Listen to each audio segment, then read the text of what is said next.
Pendeta Yakub Sulistyo. Kali ini saya membuat video yang saya beri judul Kristen selalu kalah tetapi ngotot. Nah, siapa yang selalu kalah dan siapa yang ngotot? Dalam masalah apa kok selalu kalah tetapi ngotot?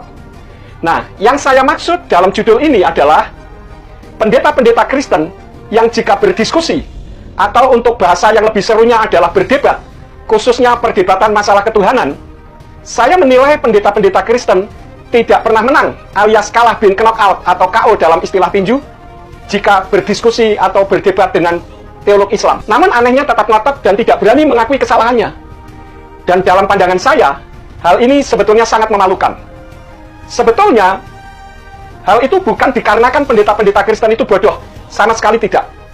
Melainkan karena mengungkapkan kebenaran dari terjemahan kitab yang tidak benar. Nah, kawan semuanya, sudah terbukti bahwa dalam perdebatan ataupun diskusi yang namanya oten, orang-orang Kristen itu jarang sekali bisa menang, bukan jarang lagi, bahkan dalam sejarah belum ada yang bisa menang melawan kaum muslimin. Kenapa? Karena mereka mengandalkan kitab terjemahan, sedangkan orang Islam mengandalkan kitab asli.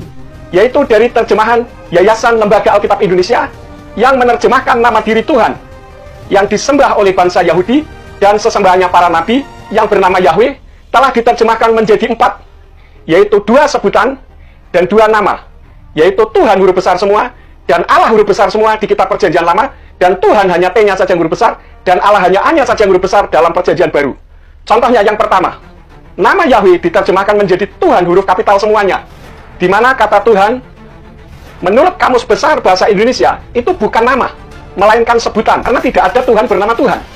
Di dalam kitab Yesayahu atau Yesaya 42 ayat yang ke-8, yang dalam bahasa aslinya yaitu bahasa Ibrani berbunyi Ani Yahweh Husmi Ufodil akhir lo aten utilati lapsilin, yang seharusnya berbunyi Aku Yahweh, itu namaku, dan aku tidak akan memberikan kemuliaanku kepada yang lain dan pujianku kepada patung.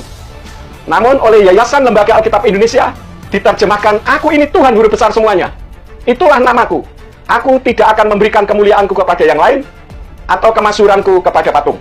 Di ayat tersebut, Yayasan Lembaga Alkitab Indonesia telah mengganti nama Yahweh yang adalah proper name diubah menjadi sebutan, yaitu Tuhan huruf kapital semua.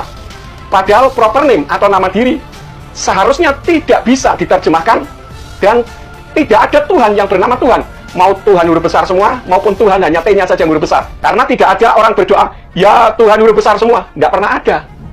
Contoh nama diri yang tidak boleh diterjemahkan adalah saat para mahasiswa membuat skripsi, tesis atau disertasi, saat mengutip sebagai objek maupun logjit maupun daftar pustaka dalam karya tulisnya, nama penulis yang dikutip dari buku karya tulisnya sebagai narasumbernya tidak boleh atau dilarang mengubah maupun menerjemahkan. Namun apa yang telah dilakukan oleh Yayasan Lembaga Alkitab Indonesia seolah tidak merasa bersalah dan dianggap tidak bermasalah.